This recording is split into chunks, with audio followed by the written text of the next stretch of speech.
жакта балдар каралбай атса, бул жакта занимаются эртеңки на 8 марта да. Биякта толтура балдар биякта турбай жатат 5:30-га чейин. Биякта воспитательдер занимаются, чем не знаю. Биякта балдар каралбай атса эртеңки 8 марттын мага мисалы кереги да жок.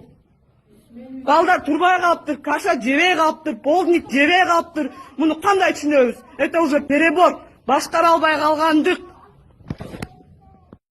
Мынакей номер 2 Алтынай бала бакчасы. Мен тартып атам, мен жаңы эле 5 saat 5:30-да келдим. Бул жакта эч кандай замена жок. Менин балам жаңы эле турду, мына кандай түшүнсөм болот. Түштөн кийин мынакка келип каша берип атышат. Элден калган кашаны жебейт менин балам.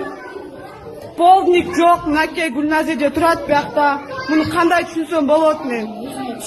Мына балдар биякта эч кандай жыйналган жок, замена жок, нянечкалар увольнять этип кетип атат. Муну кандай түшүнсөк болот? Это уже перебор, баловство.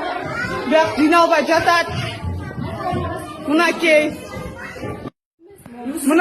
бул номер 2 Алтынай бала бакча.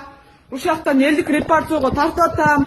Каша жок калган, мен 5:30-да келдим. Бала менче тура элек, бир да замена мугалим жок. Мына мен келсем уже биякта кашасы жок калыптыр. Элдин түбүндө калган кашаны менин балам жебейт. Муну түшүнгөн болбойт мындай. Башкара албагандык бул.